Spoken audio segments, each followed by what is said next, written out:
Bien, bonjour à tous. Donc j'espère que tout fonctionne parfaitement de votre côté et que vous nous entendez bien.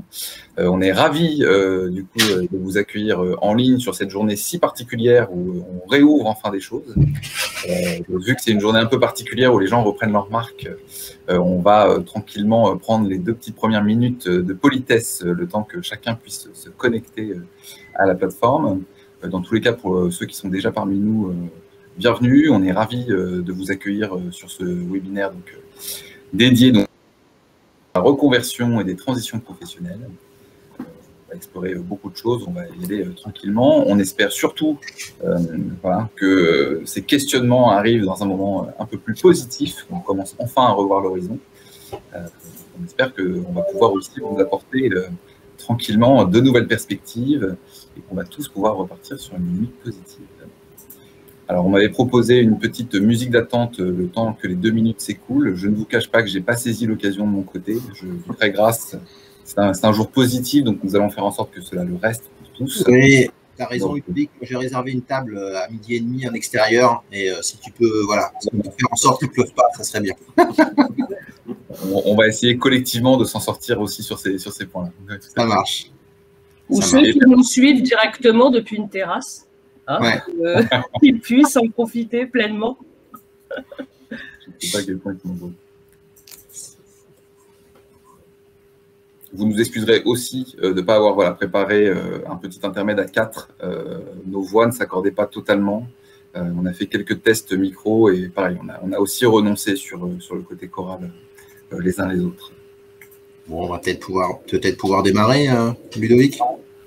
Allez, on est parti. Donc, rebonjour à tous, bienvenue. Sincèrement, on est ravis de vous avoir avec nous sur ce webinaire dédié au sujet des transitions et des reconversions professionnelles, notamment appliquées aux 3 grandes filières métiers qu'on va aborder ce matin, à savoir donc les filières RH, commerciales et management. Je suis moi-même Ludovic Tafanel, donc je suis directeur des programmes au sein de l'école IGSRH à Paris, qui est une école qui forme au métier des ressources humaines des étudiants. Et j'ai aussi une autre casquette, je suis avant tout chercheur, et c'est à ce titre-là que je vais intervenir ce matin, notamment parce que je gère avec nos partenaires un observatoire sur les trajectoires professionnelles, où on vient observer un petit peu comment les Français se comportent par rapport à leur parcours. Et l'idée de ce matin, en première partie, était de partager avec vous quelques apprentissages que l'on a pu tirer de cet observatoire.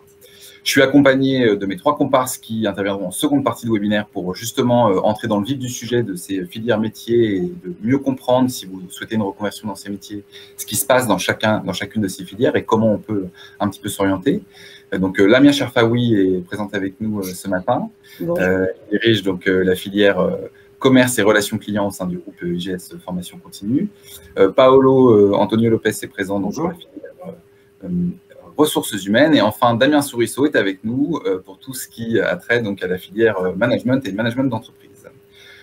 Donc, l'objectif pour nous au sein de ce webinaire, vous avez pu le voir, c'est vraiment de pouvoir discuter avec vous sur ces 45 minutes que l'on a ensemble, de ces questions de transition, de reconversion et d'inflexion de parcours professionnel, avec dans une première partie, comme je vous le disais, un panorama avec les grandes leçons qu'on a pu tirer de notre observatoire des trajectoires professionnelles, pour mieux comprendre comment les Français aujourd'hui font leur choix par rapport à ces reconversions, et puis comprendre aussi l'importance de ce phénomène et aller un petit peu déminer quelques idées reçues sur la manière dont on va fonctionner.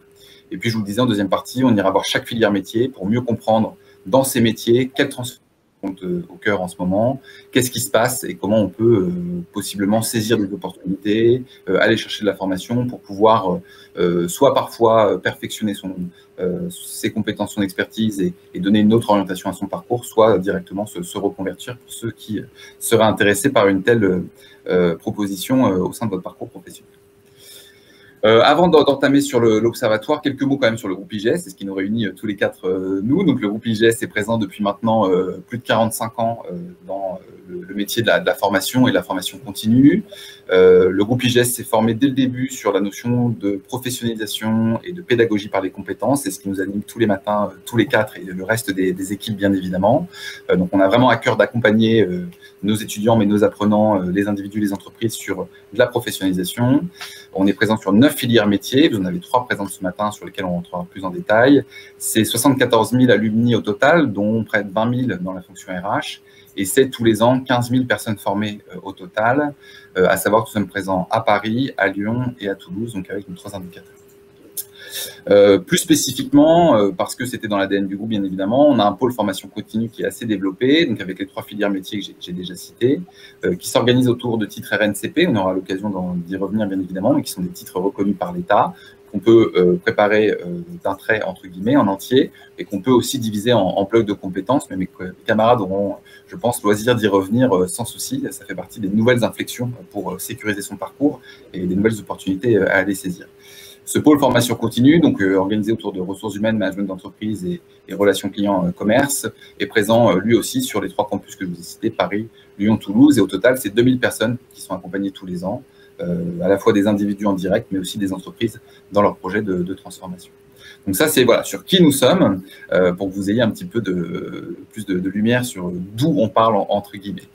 Si on rentre dans le vif du sujet, je vous l'avais dit, la première partie de ce webinaire, on voulait vraiment le consacrer à pouvoir partager avec vous quelques enseignements qu'on a pu tirer de notre observatoire des trajectoires professionnelles. Je vous disais, le groupe IGS est très présent sur la place depuis longtemps, donc on a des partenariats assez forts. Cet observatoire, on est l'un des résultats. On a un partenariat avec le groupe ADECO et Altedia, LHH Altedia, sur cet observatoire, dont l'objectif, il y a 6 ans, quand on l'a créé, était vraiment de mieux comprendre ce qui se passait sur les trajectoires professionnelles et la manière dont les Français prenaient un petit peu en main leur carrière, leur parcours et les choix qu'ils faisaient. Les résultats des 4 dernières années, qui sont des résultats avant crise, tout simplement parce que l'un des premiers messages qu'on veut vraiment que vous ayez en tête aujourd'hui, c'est que la crise ne transforme rien. La crise vient accélérer très fortement des transformations qui étaient déjà en gestation, en réalité, bien en amont de cette crise. Et donc, c'est pour cette raison qu'aller chercher ce qu'on a pu déjà observer sur nos premiers résultats d'observatoire était intéressant, parce que ce qu'on a pu observer comme épiphénomène à certains endroits est en train de s'accélérer clairement, et c'est le constat que font aussi mes camarades sur leur filière métier quand ils regardent de plus près les conséquences directes. Alors, comment s'organise notre observatoire? Tous les ans, depuis maintenant 6 ans, nous interrogeons 1000 personnes représentatives de la population active occupée en France. C'est un échantillonnage qui est fait grâce à notre partenaire Ipsos. Et notre objectif, c'est de faire un retour sur la manière dont ils ont vécu leur parcours sur l'année écoulée, et d'essayer notamment d'aller comprendre s'ils ont vécu des périodes de transition professionnelle, comment ils les ont vécues, quels choix ils ont pu mettre en place par rapport à ça. Donc la focale depuis le début pour nous, c'est vraiment cette notion de transition, qui est une notion assez large, qui englobe les notions de reconversion bien évidemment, mais qui va un petit peu plus loin. Petit élément avant de rentrer dans les chiffres, on a toujours mis de côté les mobilités internes, c'est-à-dire les gens qui changent de métier, mais de façon plutôt linéaire. On les a laissés de côté. Donc, dans les chiffres que je vais vous présenter par la suite, ayez en tête que les chiffres sont sous-estimés par rapport au mouvement que connaissent les Français, parce qu'on n'a même pas pris en compte ces mobilités. Donc, vous allez voir, il y a des chiffres qui sont assez importants, qui sont en fait encore minorés par rapport au nombre de mouvements que l'on peut faire. L'idée pour nous était vraiment de se concentrer sur des transitions professionnelles qui impactaient l'individu sur plusieurs sphères, la sphère personnelle, la filière métier, les compétences, etc. On a vraiment voulu se concentrer là-dessus. Donc, à partir de cet observatoire, ça fait 4 ans que l'on fait cet échantillonnage, ça fait 4 ans qu'on observe différents éléments de ces parcours. L'idée a été de pouvoir partager avec vous quelques idées reçues, d'essayer d'en déminer certaines. Il y en a certaines, je suis sûr que vous les avez déjà déminées vous-même, mais bon, ça fait jamais de mal de reprendre une ou deux, voilà, on ne sait jamais. Et puis, du coup, de pouvoir un petit peu discuter ces éléments avec vous. Première idée reçue que je voulais balayer avec vous, qui est en train de se balayer en France, mais on a encore du travail à faire. Les trajectoires professionnelles en France sont linéaires. On a encore parfois la vision d'un marché du travail très stable en France, très articulé autour du CDI, etc. On se rend compte que c'est bien évidemment beaucoup plus compliqué que ça. Et ça a été nos premiers résultats dès les premières occurrences de l'Observatoire. En réalité, on a énormément de trajectoires professionnelles différentes qui se dessinent aujourd'hui en France. On a essayé, nous, d'en résumer les 6 plus grandes qu'on avait pu identifier, les 6 plus classiques que les individus peuvent trouver. Et vous allez voir que dans les chiffres qui sortent, en fait, il y a beaucoup de Français qui, clairement, connaissent des trajectoires non linéaires aujourd'hui en France. Donc, si vous êtes en train de vous questionner sur votre trajectoire vous-même, soyez rassurés, vous n'êtes pas seul, ce n'est pas un problème. Il faut qu'on arrive à désacraliser ces moments où on passe par Pôle emploi, parce que oui, il y a un moment de pause dans notre parcours professionnel. C'est pas grave, ça devient la nouvelle normalité. Il n'y a plus de trajectoire linéaire au long cours. Donc, On est en fait très concerné par ça. Les 6 trajectoires que nous, on a pu un petit peu définir sont les suivantes. C'est les slides les plus techniques. Après, mes idées reçues suivantes vont aller beaucoup plus vite, je vous rassure. La première trajectoire, ce sont ce qu'on a appelé les mobiles. Ce sont des gens qui, sur l'année écoulée, ont été en permanence sur des formats CDD, multi-activités, intérim, qui du coup ont changé régulièrement d'employeur sur l'année, voire parfois ont cumulé plusieurs employeurs en parallèle, ce qu'on appelle les slasheurs, ou les gens qui travail à temps partagé, il y a eu un gros effet de mode sur ces formats de travail, vont concerner les mobiles. Pourquoi est-ce qu'eux, on les considère en transition? Parce qu'en réalité, ils changent en permanence d'employeur, ils changent en permanence de contexte d'entreprise, et pour eux, la transition, elle est un petit peu permanente. Deuxième catégorie, les réactifs, ceux qui passent d'un moment de pause par rapport au marché de l'emploi, ils se sont éloignés pour des raisons personnelles ou professionnelles, parfois pour un congé parental, parfois malheureusement pour une maladie, et ils reviennent effectivement sur le marché de l'emploi, donc ils vivent clairement une transition, on le sait, c'est un moment, une étape professionnelle importante. Troisième catégorie, les formés, ceux qui sortent de formation, j'entends par ici formation diplômante, certifiante, qualifiante, et qui reviennent sur le marché de l'emploi, après donc être passés par une étape de retravail sur leurs compétences. On a en quatrième trajectoire, dont on parle beaucoup, les réorientés, qui correspondent en fait à ce qu'on appelle les reconversions depuis le début de ce webinaire, à savoir des gens qui, clairement, sans formation, vont par eux-mêmes changer de filière métier. De nouveau, vous avez dû voir de nombreux reportages sur des gens qui lâchent tout pour devenir fleuristes, lâchent tout pour ouvrir un restaurant. Ça, c'était avant crise, bien évidemment. La crise est venue re-questionner ce genre de trajectoire. Mais on a effectivement en France des personnes qui vont se réorienter un petit peu tout seuls. On en reparlera tout à l'heure sur le profil que peuvent avoir ces individus. Et puis, on a les pré-retraités actifs, c'est-à-dire les gens qui sont en transition entre la retraite et le travail, et qui, quelque part, dans le temps partagé dont on parlait tout à l'heure, déploient de nouvelles formes d'emploi quand même, parce qu'ils font des choix différents. Et donc, c'est une catégorie qui est assez intéressante à aller analyser. Et puis, dernière catégorie, ce qu'on appelle les polymorphes, c'est-à-dire les gens qui, sur l'année écoulée, ont connu plusieurs de ces catégories. Et vous allez voir que ce n'est pas un petit phénomène. Donc, on se rend compte qu'il y a du mouvement sur le marché du travail en France et qu'il y a beaucoup de personnes qui sont concernées par ces moments de transition professionnelle, au sens large. Quand on regarde les chiffres, les mobiles, c'est quasiment 10% de la population active occupée. Les polymorphes sont pas loin, je vous le disais, donc ça veut dire qu'on a des individus qui se posent beaucoup de questions, qui tâtonnent sur le marché de l'emploi, qui passent par de la formation, qui repassent par un CDD, qui repassent du coup par un moment de mobilité plus importante. Tout ça, c'est quasiment à chaque fois 10% de notre population active occupée, c'est beaucoup, c'est plusieurs millions de Français. On a les réactifs 6%, et puis on a les 3 dernières catégories qui sont un petit peu plus faibles, qui sont les formés, malheureusement. Mais ça, c'est tout notre travail, justement, d'aller augmenter cette catégorie-là. Les réorientés, et vous avez vu qu'avant crise, on est sur des volumétries juste avant crise sanitaire, donc avant ce fameux mois de mars 2020 que nous avons tous en tête. Vous avez vu qu'il y avait déjà une belle accélération des reconversions. Ça va bien évidemment ne faire qu'augmenter au vu de ce qu'on est en train de vivre en ce moment. Et puis les pré-retraités actifs. Tout ça pour vous dire quoi? Retenez un chiffre, je ne veux pas vous assommer de chiffres, retenez le chiffre suivant. On a en France 1 personne sur 3 qui a connu une transition professionnelle dans l'année écoulée. C'est énorme. Donc, je reviens à mon message du départ. Si vous vous questionnez sur votre trajectoire professionnelle, sur votre parcours en ce moment, vous n'êtes pas seul. Bien au contraire, ça devient quelque chose de classique pour beaucoup d'actifs. Et il faut qu'on arrive là-dessus à accepter ce genre de choses et à s'ouvrir sur ces moments-là, parce que ce sont des moments fondamentaux pour un parcours professionnel et ce sont des moments très importants sur lesquels il est important d'aller chercher le soutien des autres. Deuxième idée reçue que j'aimerais balayer un petit peu avec vous et qu'on a pu balayer dès le début de notre observatoire, c'est ces fameuses reconversions dont on parle beaucoup. Qui est concerné par les reconversions? A priori, quand on a lancé l'observatoire, on s'était dit que les reconversions, ce serait plutôt pour des gens qui avaient déjà un petit bagage professionnel, c'est-à-dire au sens 15-20 ans d'expérience et qui se reposaient des questions, peut-être aussi des gens qui étaient peu qualifiés parce que malheureusement, peut-être du coup plus chahutés par les transformations d'entreprise avec un faible niveau de qualification initiale et du coup l'obligation de se reformer régulièrement. En fait, ce n'est pas du tout le paysage qui apparaît. Depuis 4 ans que l'on fait cet observatoire, on s'est rendu compte qu'au contraire, dans ces réorientés, dans ces reconversions, on trouvait majoritairement les 27-34 ans qui composent quasiment la moitié tous les ans des reconversions. Donc la reconversion arrive très tôt. Elle est le fait de gens en fait assez diplômés, pareil, la moitié a un diplôme supérieur au bac+3. Donc ce sont des gens qui ont une qualification initiale importante. Et puis ce sont des gens qui sont sur des bassins d'emploi en fait en réalité assez dynamiques. Donc c'est pas du tout des reconversions forcément subies. Ça veut dire quoi? Ça veut dire qu'il faut aussi en France qu'on fasse le deuil du fait que notre qualification initiale va nous suivre toute notre vie. On voit bien qu'ici on a des gens qui sont très formés initialement et qui pourtant font le choix de se reconvertir. Pourquoi je le ressouligne ici? Pourquoi on voulait le repartager avec vous? Vous l'avez vu, premier confinement, mars-mai 2020, les questions sont tombées. Tous ces gens qui ont été mis de côté comme activité non essentielle à la vie, Pour certains, ça a été un gros questionnement sur le sens du travail, sur qu'est-ce que je fais. Cette crise, elle a été aussi une crise de sens pour beaucoup. Et cette notion de reconversion, y compris chez des gens diplômés, est arrivée fortement. Donc ça fait partie des phénomènes que l'on va avoir à traiter dès maintenant et dans les années à venir. C'est un phénomène qui va, à notre sens, beaucoup s'amplifier. Message par rapport à ça, la qualification initiale ne fait pas tout. Et si vous vous posez des questions, de nouveau, vous n'êtes pas seul et c'est un petit peu normal. Troisième idée reçue qu'on avait essayé de balayer avant crise, et c'était difficile, mais là, la crise vient percuter très fort cette idée reçue, donc on est en train de modifier ça. Seuls les métiers techniques vont vraiment se transformer demain, vont devoir du coup être formés demain, parce que ce sont ceux qui vont être transformés par la révolution digitale.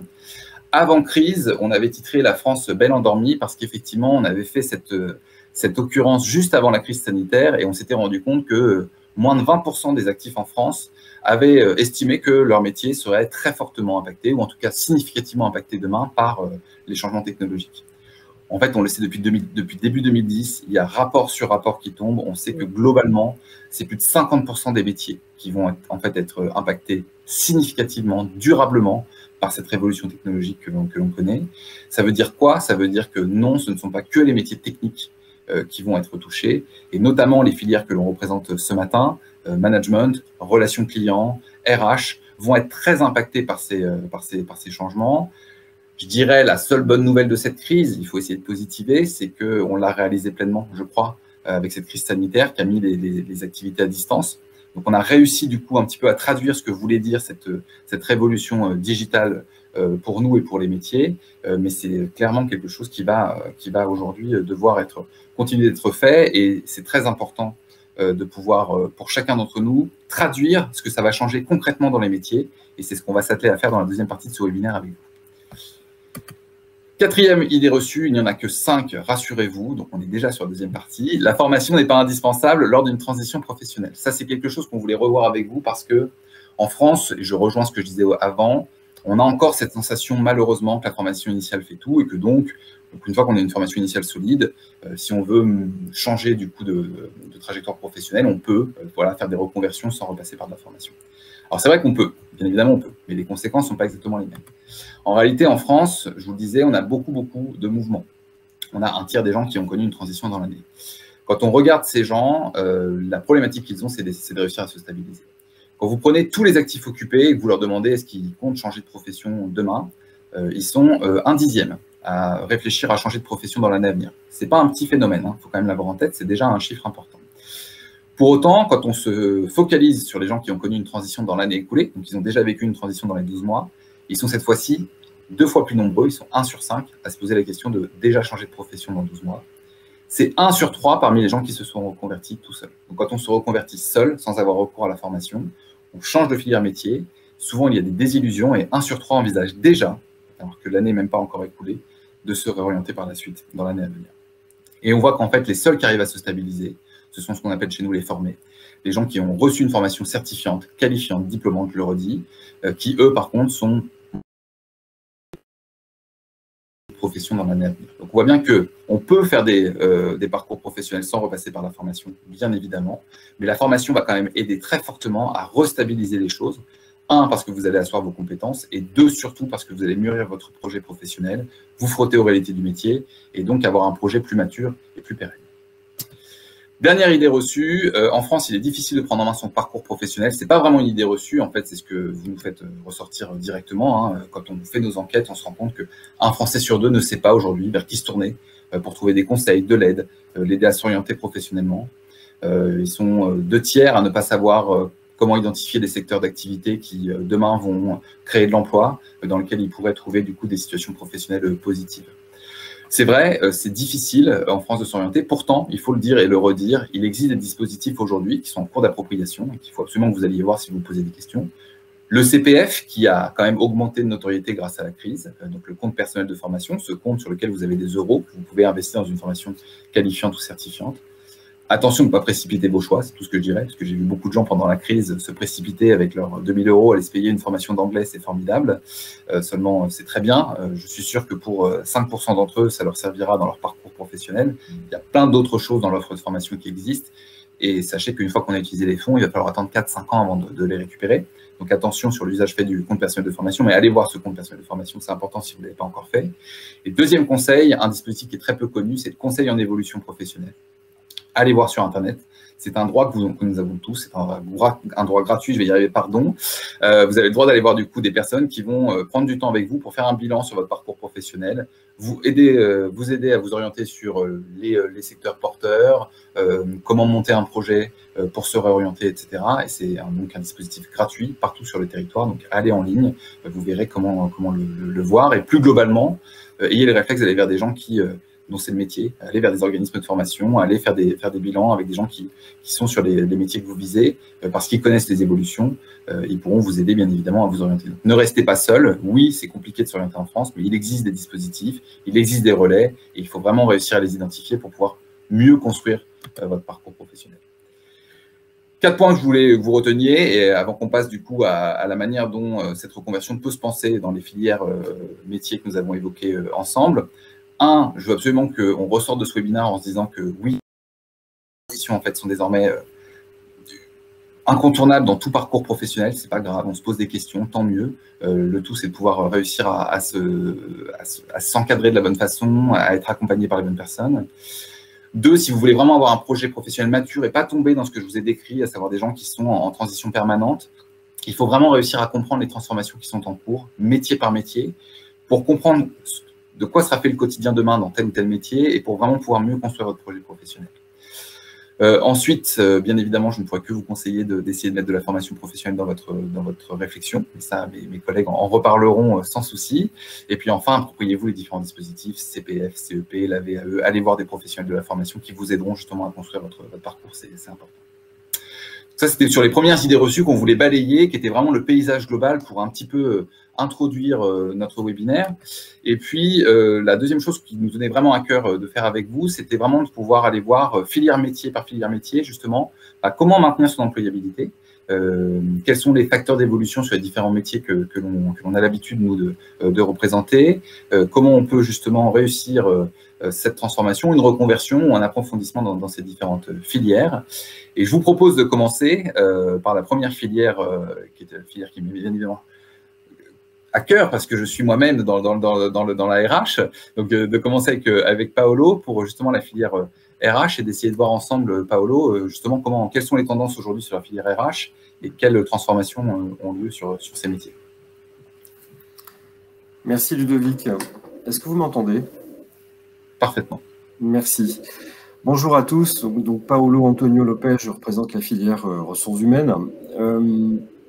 Peut-être en lien avec l'introduction Ludovic et les tendances qu'on a observées, une petite introduction. La filière ressources humaines, la communauté qui s'occupe des ressources humaines en entreprise, elle a vécu cette période de crise qui n'est pas terminée, mais la lumière est au bout du tunnel. Elle a vécu une période extrêmement particulière parce qu'elle est en première ligne à accompagner les organisations, les collaborateurs dans les conséquences de cette crise et ses impacts. Et en même temps, elle a besoin de ressources. C'est une filière en tension. Aujourd'hui, il y a des besoins très importants en matière de profil de ressources humaines. Et elle a besoin de monter en gamme et d'acquérir des nouvelles compétences, puisque la fonction ressources humaines est elle-même en transformation, en mutation, et avec des exigences techniques, de compétences de plus en plus fortes. On va le voir juste après. Donc une année vraiment très en tension entre la nécessité d'être en première ligne, de soutenir les équipes, les organisations dans un contexte extrêmement difficile, avec des mesures de chômage partiel, des restructurations, du stop and go, on arrête, on redémarre l'activité, la question de la sécurité au travail, de la santé au travail, la question du soutien psychologique des collaborateurs et de leur engagement. Bon, vous voyez que les sujets ne manquaient pas. Et donc, dans ce contexte-là, comment se former, comment maintenir son employabilité, comment poursuivre son parcours professionnel, ça a été un sujet difficile. On a eu un premier temps de ralentissement des sollicitations de formation, évidemment, à l'issue du premier confinement. Puis là, ça a redémarré assez fort, je dirais, et notamment avec des parcours qui sont aujourd'hui devenus hybrides entre du présentiel et du digital learning accompagné. Alors, sur les tendances qu'on a observées, Comme je le disais tout à l'heure, c'est une filière qui rencontre de fortes sollicitations du marché. Hein, donc c'est une filière qui attire des compétences, attire des profils. Donc c'était valable avant la crise, ça l'est encore plus aujourd'hui, sauf qu'on est dans un contexte assez contraint. La crise a accentué la prise de conscience des besoins de formation dans pas mal de domaines. Donc l'accompagnement du changement, l'accompagnement des transformations des organisations sous l'effet des évolutions technologiques, sociétales, etc., elle existait avant la crise. La crise amplifie ces phénomènes. Vous le voyez sur l'économie verte, vous le voyez sur la RSE, vous le voyez sur la digitalisation des business models et notamment la fonction RH. Donc la RH et les équipes RH sont vraiment des accompagnateurs du changement et c'est une sollicitation très forte aujourd'hui des collaborateurs qui viennent se former qui viennent se former chez nous. L'engagement des collaborateurs dans les transformations, c'est un sujet difficile, puisque quand ça change, et notamment quand on n'a pas choisi, c'est difficile de s'adapter. Mais là, on a le changement au long cours et les changements qui sont liés à la crise et qu'on a tous subis sous contrainte, qu'il faut suivre, accompagner au quotidien. La gestion de l'emploi et des compétences, donc là, on a eu des effets de yo-yo et on a eu des restructurations annoncées importantes. Malheureusement, on sait que ça va continuer. Heureusement, toutes les activités ne sont pas impactées de la même manière. Il y aura aussi de la croissance, mais disons que ces effets de stop and go et de yo-yo sont difficiles à gérer. Et là aussi, on a besoin d'équipes RH en capacité de piloter la workforce, la capacité de travail de l'organisation. La qualité de vie au travail, sujet très important avant la crise, encore plus important en ce moment. Et je vous laisse évidemment imaginer ce qu'on met derrière. On en parle tous les jours aujourd'hui dans l'ensemble des médias. Hein. C'est difficile de tenir le coup et d'avancer au quotidien. Et donc, ça va être un sujet très, très fort. La digitalisation de la fonction RH. On travaille à distance depuis 1 an, sous contrainte. On fait de la formation à distance. On recrute à distance. On gère la paye à distance. On fait tout à distance comme on l'a jamais fait. Et donc, on a là un phénomène d'accélération de la digitalisation de la fonction RH qui était déjà fort et qui va devenir encore plus fort. Et c'est un sujet qui intéresse beaucoup les personnes qui viennent se former chez nous. Alors, la paye, je l'ai cité parce que c'est un besoin récurrent. C'est un métier éminemment technique, éminemment utile. Chacun d'entre nous, salariés, quand on est salarié, recevoir une paye juste en temps et en heure, vous savez que c'est précieux et aujourd'hui c'est un métier où il y a du turnover, il y a de la chasse, il y a de la technicité, donc et puis ça évolue beaucoup, donc il faut maintenir ses compétences à jour en permanence, donc c'est une sollicitation toujours très récurrente. Les gestionnaires de paye ont été très bousculés et sollicités par les mises au chômage partiel et les différentes aides de l'État qui se sont mises en place, donc ça veut dire qu'on a dû aménager finalement un certain nombre de règles de paye en fonction de ces mesures-là. Les relations sociales, il n'y a pas d'accompagnement des transformations et des évolutions de l'organisation sans dialogue social. Le dialogue social a été très important pendant cette période, et il le restera. Beaucoup d'accords ont été signés, c'est un métier très technique. Là aussi, toujours un besoin de se perfectionner, de monter en puissance sur ces sujets-là. Peut-être un point également sur les modalités. Donc on ne se forme plus aujourd'hui comme hier et on ne se formera pas non plus demain comme aujourd'hui. C'est-à-dire qu'on a vraiment une montée en puissance de l'hybridité et de la prise en considération des différentes formes d'apprentissage. Alors là, on a été sous contrainte, donc on a dû travailler et se former à distance. Mais on y a pris goût. On a une courbe d'expérience. Il y a des choses qu'on aime, il y a des choses qu'on aime moins. Et donc là, le sujet, ça va être vraiment d'adapter des dispositifs de formation aux appétences, aux besoins et aux cas concrets vécus par les collaborateurs en entreprise. Donc ça, c'est un sujet très très fort. Et puis là, on est croyants et pratiquants. Hein, c'est-à-dire que la fonction RH, elle développe, elle accompagne les compétences. Donc c'est aussi un sujet d'investigation et de réflexion. Justement de formation, du coup, Paolo, qu'est-ce qu'on propose aujourd'hui justement au sein du pôle formation continue sur l'offre de formation pour répondre justement à ces différents enjeux? Tu veux dire sur les différentes modalités? Sur les oui ou sur… Oui, alors en fait, aujourd'hui, tout ce qui était dit… alors, je vais peut-être rester sur ce slide… Je vais conclure rapidement sur le dernier point, si tu veux bien, puis après, on va aller sur le… Voilà. Juste pour dire que donc, je vais revenir sur ta question sur les modalités, sur l'offre de formation. Très rapidement, sur les aspects de titre, le responsable gestion des ressources humaines est le titre le plus sollicité aujourd'hui dans notre offre, et il a été encore plus pendant la crise. Pourquoi? Parce qu'en fait, on est vraiment sur les compétences opérationnelles du responsable ressources humaines, soit quand il a un rôle de polyvalence, soit spécialisé. Et on a des personnes qui sont extrêmement conscientes de la nécessité de se perfectionner, de maintenir leurs compétences à l'état de l'art, et qui viennent nous voir pour cela, soit sur des spécialités comme le développement des talents, les relations sociales, soit pour acquérir une ampleur plus large en termes de polyvalence.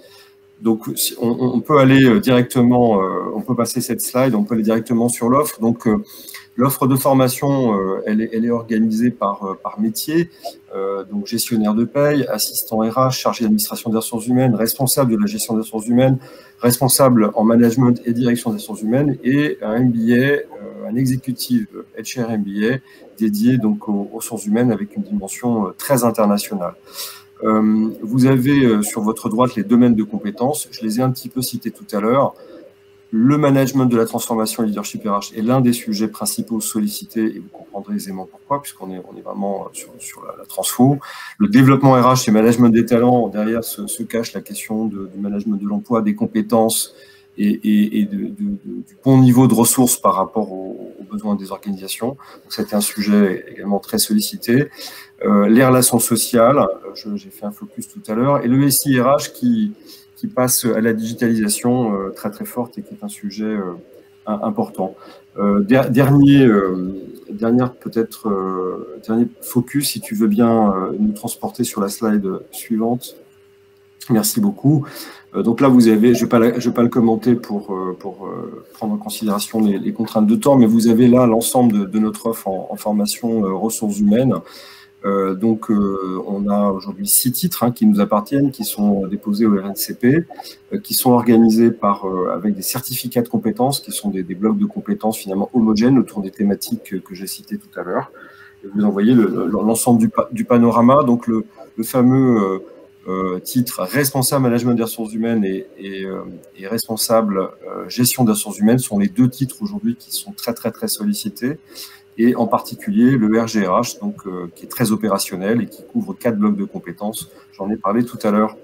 Voilà le focus que je voulais faire avec vous ce matin, et peut-être que on va passer à Damien, oui, sauf si on prend des questions au passage.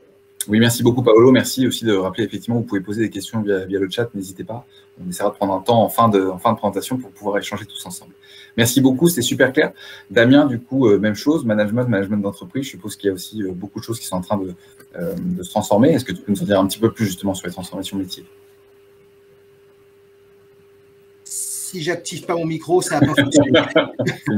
Je me moquais de vous en disant qu'on aurait très bien pu chanter en démarrage de webinaire. Donc voilà, en tout cas, le micro va faire du bien. Alors oui, on a essayé avant, comme Paolo et Lamia, que je vous présente ce qu'on fait en formation continue, management d'entreprise à l'IGS.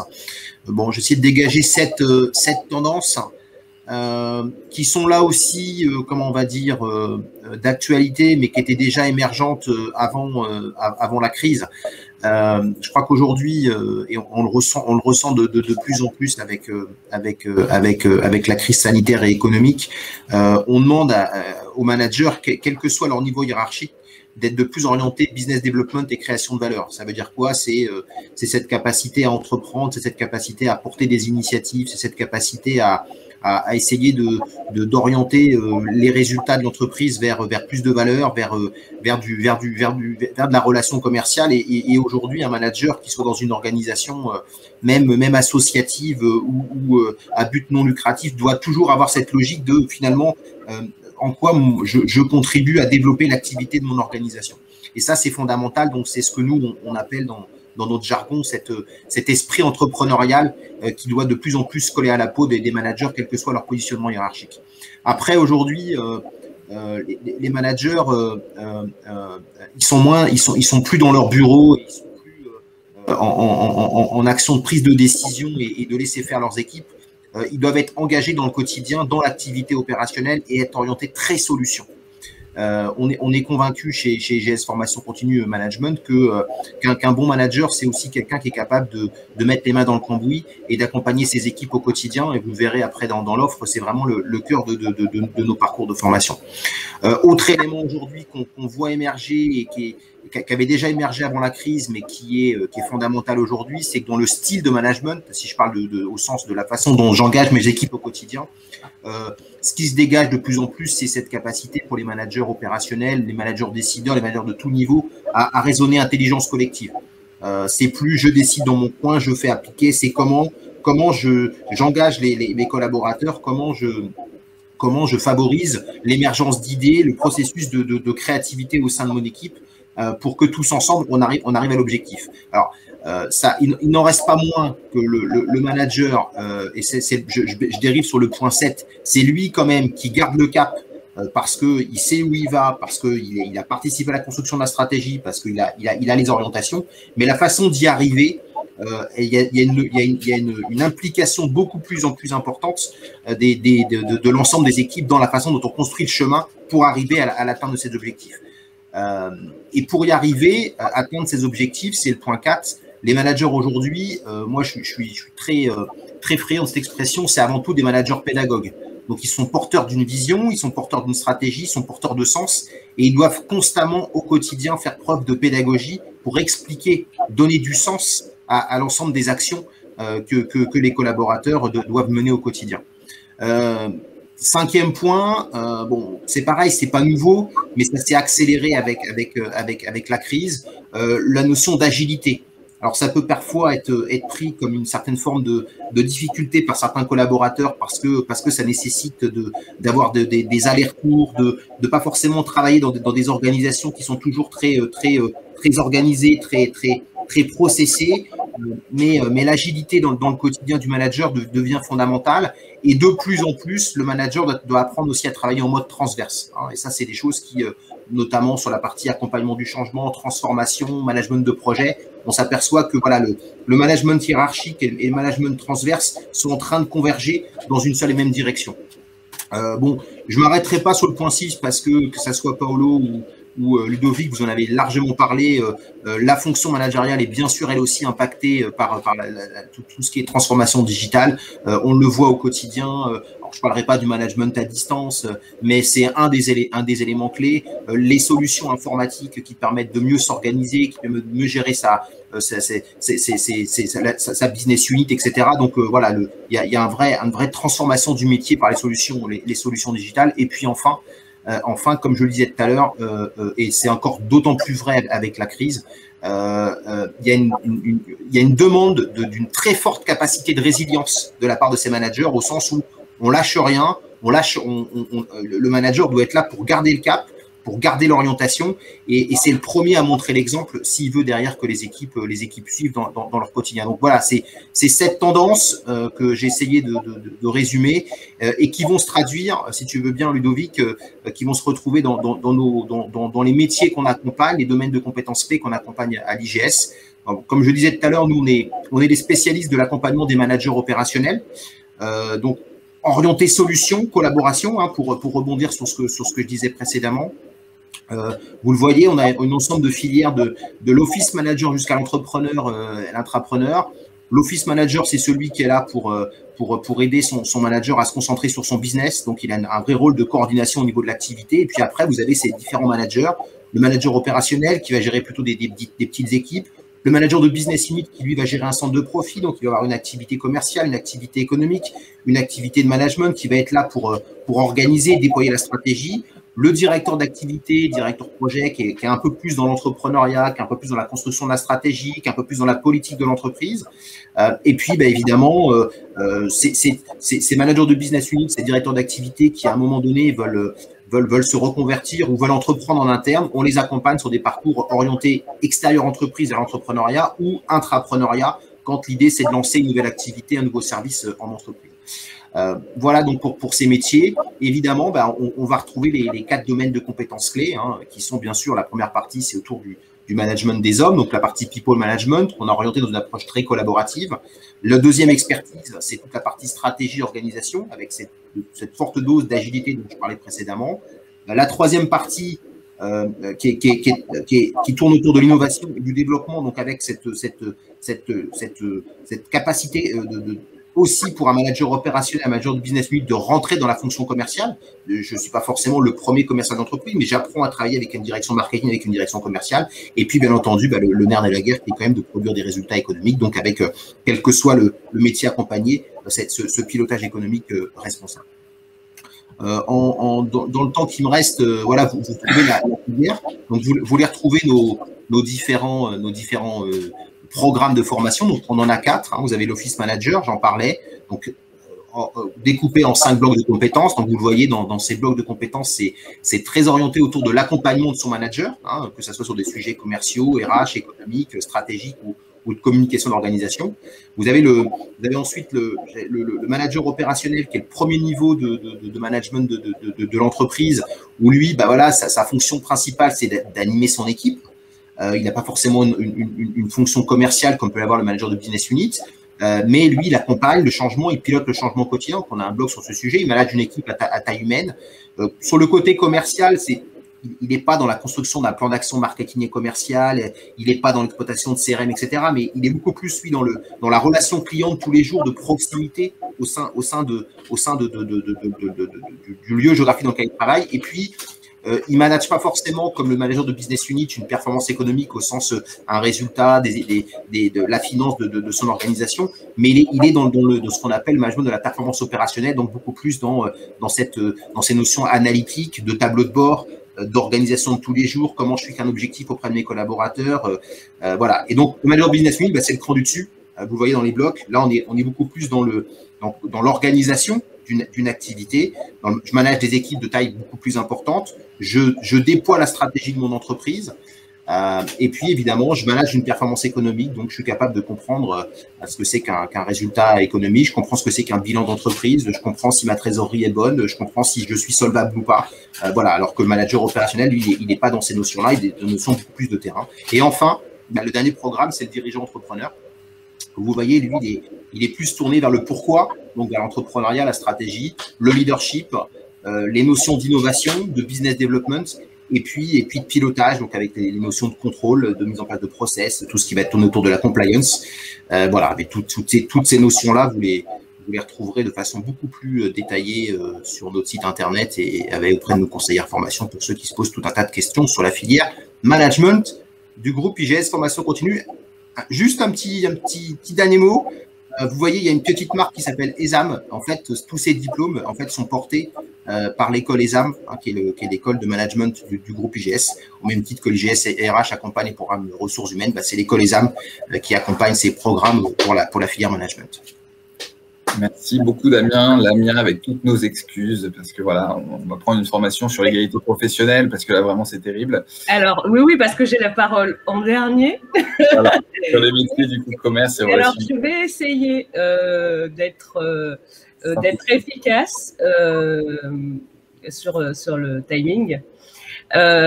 Donc, je ne vais pas redire ce que mes homologues ont dit sur nos modalités d'accompagnement, l'agilité de notre offre, notre capacité à faire de l'hybride, de la capitalisation sur plusieurs années, etc. En revanche, je vais rebondir sur ce que tu disais, Ludovic, en introduction de ce webinaire, à savoir la notion de transition professionnelle qui est quand même une dimension très forte qu'on retrouve dans les fonctions commerciales. Et ça depuis très longtemps, alors qui s'est accentué sans doute avec la crise, mais je dirais que les grandes tendances des fonctions commerciales depuis toujours en matière de transition, on retrouve tous les profils que tu as énoncés au démarrage, les mobiles, les polymorphes, parce que le secteur du commerce, de manière très large, est un secteur qui a toujours été intégrateur. On peut entrer dans le secteur du commerce sans diplôme, sans forcément avoir un niveau d'expérience élevé, et ensuite on évolue à l'intérieur. Donc, Aujourd'hui, la crise sanitaire a accentué la présence des fonctions commerciales, le besoin autour de ces fonctions commerciales. Il y a depuis ça fait des dizaines d'années qu'on dit qu'il manque 20 000 commerciaux en France et aujourd'hui, malgré la crise, il y a toujours 20 000 offres d'emploi de fonctions commerciales sur le marché français. Et là, elles sont encore plus ciblées par la reprise et la nécessité d'avoir des profils commerciaux efficaces sur cette reprise d'activité. L'essor du digital, mais qu'on a retrouvé dans les fonctions RH ou management, où comment on recrée une relation et de la vente croisée avec des canaux différents, et quel type de relation on établit et quel type d'expérience pour la troisième tendance qui va permettre de, malgré la distance, quand même créer un moment de vie, une expérience unique. Et ça, c'est tout le défi, des fonctions relations clients aujourd'hui. La capacité à intégrer, à analyser de la data pour arriver à créer une relation client vraiment hyper personnalisée. Comment on doit connaître finement son client pour pouvoir vraiment cibler ses besoins et on l'applique, nous, dans notre ingénierie même de formation, à savoir vraiment quels sont les besoins des populations. La preuve en est par ce webinaire, ne serait-ce que ce webinaire, de ce travail entre le LabRH et nos filières, c'est vraiment être au plus près des besoins des individus. On n'a pas tout à fait les mêmes besoins en formation quand on veut se reconvertir, quand on veut faire reconnaître un niveau de compétence parce qu'on a déjà eu un parcours dans le domaine, quand on veut cranter dans l'entreprise dans laquelle on se trouve ou dans un autre secteur. Et par rapport à chacun de ces besoins, on va travailler vraiment en accompagnement très proche pour faire vivre une expérience client à nos stagiaires qui soit la plus, je dirais, la plus ajustée possible à leurs besoins. Et alors, il y a une autre tendance aussi du secteur et de la relation client de manière générale et de la vente, que ce soit des services ou des produits, c'est-à-dire qu'on soit aussi bien dans le retail que la vente en B2B. Il y a cette dimension de je prends conscience, en tout cas du côté du consommateur, quel qu'il soit, des impacts de mon acte d'achat. Et des impacts, que ce soit sur un plan écologique, que ce soit sur un plan sociétal. On voit de plus en plus, on voit des tendances qui se rejoignent avec la RH, notamment sur la RSE. Il y a cette volonté forte, et encore plus accentuée par cette crise, d'avoir un impact positif sur son environnement et sur sa manière de consommer. Et la tendance qui est là, qu'on va trouver de manière transverse vraiment à toutes les fonctions relations clients, et c'est pas exclusivement sur la distribution, c'est vraiment comment on recrée une intimité client. Nous-mêmes, quand on est avec nos partenaires entreprises et qu'on travaille sur des programmes pour promouvoir des programmes de développement des compétences pour leurs collaborateurs, là où jusqu'à présent on arrivait dans un déjeuner à créer une forme de convivialité, il nous reste aujourd'hui voilà, on a un peu moins de mou. Bon, à partir d'aujourd'hui, on va pouvoir retrouver cette convivialité. Ce soir. Ce soir, dès ce midi, je crois, je m'a semblé comprendre. Alors, comment ça se traduit au niveau de nos programmes, Ludovic? C'est alors là, je disais les enjeux pour les entreprises. À travers nos programmes, c'est vraiment relancer l'activité. Donc ça, je l'ai dit, fidéliser les équipes, parce que c'est, comme je disais, comme ce sont des populations qui ont cette culture de la mobilité, c'est difficile de fidéliser un commercial dès qu'il est, voilà, il a une meilleure rémunération ailleurs, une meilleure visibilité d'évolution, de perspective d'évolution. Eh bien, il peut bouger. Donc aujourd'hui, plus que jamais, les entreprises ont besoin de fidéliser leurs équipes et c'est un investissement, hein, la formation. Et ça, nous, on est aussi en capacité de répondre à ces besoins-là. Les types de compétences qu'on a développées sur ces métiers-là, on est vraiment dans la relation, des métiers de la relation. Alors, même si en management également, en RH également, mais là, on doit faire ses preuves dans un temps très court. Voilà. Donc ça, je dirais, c'est l'enjeu aujourd'hui de la relation client, c'est être impactant dans un temps extrêmement court. Donc peut-être une vision de des métiers.